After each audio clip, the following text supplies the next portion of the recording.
শেখ হাসিনাকে কেমন শাস্তি হওয়া উচিত এটা বললে বলতে হয় তাকে যদি 7বারও ফাঁসি দেওয়া হয় তাহলে সেটা কম হয়ে যায়। ওনাকে একবার আমাদের মাঝখানে ছেড়ে দেওয়ার জন্য আমি বিশেষভাবে অনুরোধ করব, জাস্ট এতটুকুই।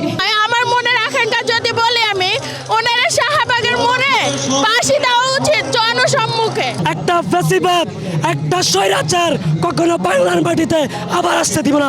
শুধু আওয়ামী লীগ কেন, অন্য কোনো স্বৈরাচার যদি আসতে চায় তার হাত ভেঙে দেওয়ার জন্য আমরা ছাত্র সমাজ প্রস্তুত আছি। শেখ হাসিনার ফাঁসি হওয়া উচিত। আমাদের স্টুডেন্টদের সাথে যে অন্যায় অত্যাচারটা করছে, এই অন্যায় অত্যাচারটার জন্য তার অবশ্যই ফাঁসি হওয়া উচিত। আমার ভাইয়েদের বুকের উপর তাদের গুলি চালানো হয়েছে, বোনেদের সম্মানহানি হয়েছে, অবশ্যই তার ফাঁসি হওয়া উচিত। ফাঁসি অবশ্যই ফাঁসি হওয়া উচিত। আওয়ামী লীগের কখনোই রাজনীতিতে আসা উচিত না। বরাবরই ছাত্রদের মধ্যে ঐক্য ছিল, সেটা লীগের বিপক্ষে হোক কিংবা আমাদের যারা আন্দোলনের বিরুদ্ধে যারা কাজ করছে তাদের জন্য তো ঐক্য সবসময়ই ছিল। এটা নিজেদের মধ্যে টুকটাক ঝামেলা থাকতে পারে, বাট এটা যখন দেশের ব্যাপার চলে আসে আমাদের একতা কখনো কেউ ভাঙতে পারবে না। আমার দৃষ্টিভঙ্গি এখানে ইতিবাচক, কারণ এখানে যে একটা ইভেন্টটা করা হয়েছে এটা আসলে মানে আমাদের ভিতরের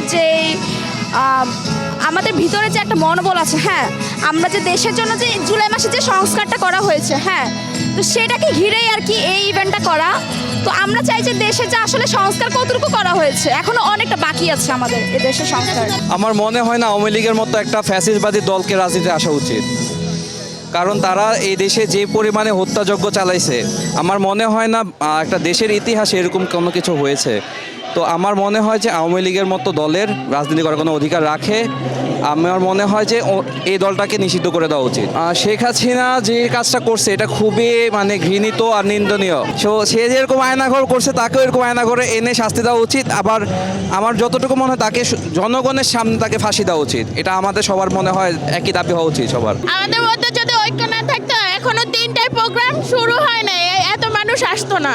আমার মনে হয় না তারা যে অকারেন্স করছে বাংলাদেশে তারা কোন মুখে আবার ফিরে আসতে চায়। আমার মনে হয় না যে ফিরে আসা উচিত। প্রথমত আওয়ামী লীগের প্রত্যেকটা রাজনৈতিক নেতা থেকে শুরু করে আওয়ামী লীগের সাথে জড়িত এবং ছাত্রলীগের সাথে জড়িত প্রত্যেককে আইনের আওতায় আনা উচিত।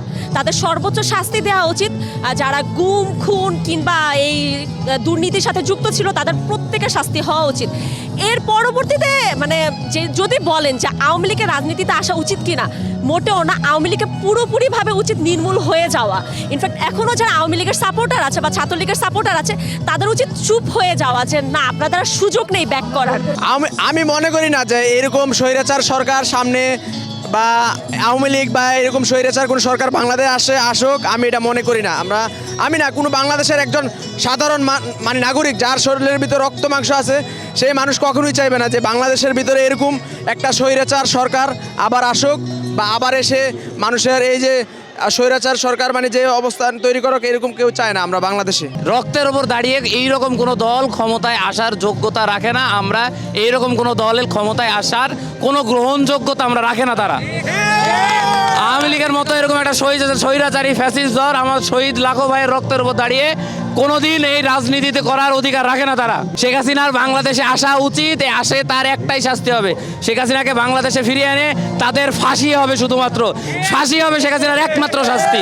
আজকে আপনি গণজাগরণ দেখেন, আপনি যে কোনো সময়ের তুলনায় আজকে গণজাগরণ দেখেন, কোনো ধরনের একদম অপপ্রচার ছাড়া যত অপপ্রচার সব রুখে দিয়ে আজ রাষ্ট্র সমাজ সারা বাংলাদেশ থেকে শহীদ মিনারে আসছে।